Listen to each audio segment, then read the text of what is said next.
FERC Order 802 didn't fortify the grid. It marked the nodes that decide who dies first. Picture a regional outage at hour 36. Gas pumps dead, traffic lights dark, your phone is a flashlight with a countdown timer. Most people still say, the grid, like it's a single thing. It isn't. It's a small set of high-voltage choke points that decide which counties go black first, which hospitals ride through, and which neighborhoods get to learn what cold food tastes like. I pulled the actual rule language, NERC CEIP 014-3 applicability, CIP protection procedures, and the CEII definition in 18 CFR section 388.113. Because the only way you stay alive in a collapse is by reading the system the way the system reads you. 4 items. Each one has a named instrument. Each one has a visible footprint you can verify from public maps and your own windshield. Each one comes with a trade-off the herd never prices in.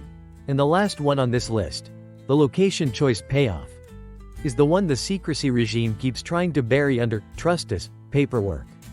Wait for it. Rule 0. Geography isn't your prep. Infrastructure is your prep. Your pantry is a rounding error if your location sits behind a single substation that can't route around damage. Your enemy isn't some cartoon villain. It's herd predictability plus bureaucratic compliance theater. Most states and utilities sell resilience as vibes, web pages, glossy plans, and press releases. Then the funding cycle pivots, leadership changes, and nothing on the ground changes, so you don't chase slogans. You chase named instruments with forced behavior behind them. I filtered this list against 4 criteria. 1. A written trigger with numbers, voltage thresholds, network connections, or a statute, regulation you can quote. Point 2. A required analysis step that forces operators to identify what actually matters. Point 3. A protection or handling rule that explains why you won't get the full map handed to you. Point 4. A physical footprint you can observe anyway. Walls, barriers, cameras, access control. Because concrete is harder to lie with than PDF files. Most people prep like consumers. You prep like an adversary reading a target system. 4 items cleared. Here they are. Number 1. CIP 014, the bright line blindfold. It's not the grid. It's a small set of nodes that decide who goes dark first. CIP 014-3 doesn't read like a survival document. It reads like compliance. That's why it works. Here's the trapdoor. It only bites certain transmission facilities. 500 kV or higher.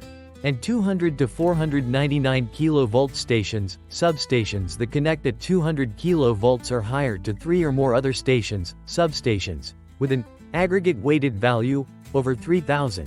700 per 200 to 299 kV line. 1300 per 300 to 499 kV line. That's not random. That's a filter for junctions. Voltage is the highway. Network degree is the intersection. When a multi-tie yard drops, you don't just lose one feed. You force flows onto what's left, you trigger overloads, you invite voltage collapse, and you get cascading. CIP 014R1 forces transmission analysis to identify stations, substations whose loss can cause instability, uncontrolled separation, or cascading. Most people think critical infrastructure means downtown buildings. It doesn't. It means these nodes. Now the trade-off. CIP 014 doesn't cover most distribution substations. It's bulk system reliability, not your neighborhood feeder. Your street can still go dark while the interconnection stays stable. Good. You just learned where the money got spent first. Now you need to know why you can't just request the list. Number 2. CEII, the classified cartography. They didn't publish the targets. They published the rules for who gets the targets. They didn't hide the map because they're ashamed. They hid it because the map is real. CEII, Critical Energy Infrastructure Information, is defined in 18 CFR section 388.113. Specific engineering, vulnerability, or design information about critical energy infrastructure that would help plan an attack. FOIA exempt, and it can't be general location info. That tells you exactly what they're protecting. The details that turn a place into a target. CIP 014-2 and CIP 014-3 go further. The outputs you actually want, identified critical stations, threat and vulnerability evaluations, physical security plans. Get wrapped in procedures to protect sensitive and confidential information from public disclosure. NDAs, need to know, controlled evidence handling. So you stop begging for paperwork and you start doing disciplined inference. Utilities can't hide CapEx forever. You look for the non-sensitive shape signals. New ballistic walls or berms, crash-rated vehicle barriers, camera masts, hardened gates, badge access retrofits. Then you correlate that with what's already public. EIA, ISO interconnection maps, 500 kV corridors, and known major switching yards. A rural lineworker type in the West put it simply. If you suddenly see concrete where there used to be chain link, that site got a new priority, and it wasn't aesthetics. Trade-off. Secrecy means you never get a clean, official list as a civilian. Your edge comes from Fieldcraft, not FOIA. Now you know how the map leaks. Next you learn what the hardening is built to stop. Number 3. Metcalf, the ballistic blueprint. It's not Mad Max. It's 19 minutes, rifles, and slow replacement timelines. Metcalf is why the modern threat model has concrete. April 16, 2013. Attackers cut nearby fiber optic cables, then fired rifles for about 19 minutes. 17 transformers damaged. Repairs took 27 days. Reported damage, around $15 million. That's not movie chaos. That's a short, competent hit paired with long replacement timelines. So when you hear, hardened substation, stop imagining an armored castle. CEII 014-3 guidance contemplates ballistic protection for critical components rather than wrapping an entire yard. That means line of sight denial. Component shielding. Barriers placed where the physics of angles and distance matter. A hardened site becomes a delay and response environment. CEII 014-3 R5 plan attributes spell the posture out. Deter, detect, delay, assess, communicate, respond. Add law enforcement coordination and implementation timelines. It's not about making attacks impossible. It's about removing the easy win and buying minutes. Here's the trade-off nobody admits. Walls don't fix long lead equipment constraints. A catastrophic transformer failure still hurts. And attackers can shift tactics, arson, internal compromise, coordinated multi-site hits. So you're not hunting invincible substations. You're hunting grids that can route around damage and stay coherent longer. That location choice payoff is where the herd gets it wrong. Stay tight. 3 items in, and you've already got more actionable intel than a garage full of ammo. You know the applicability filter. You know why the list is CEII blackholed under 18 CFR section 388.113. You know the Metcalf threat model. Rifles, fiber cuts, 19 minutes, 27 days, $15 million. Now you're going to weaponize the pattern for where you live, because topology decides who fails last. And the herd still picks safe states.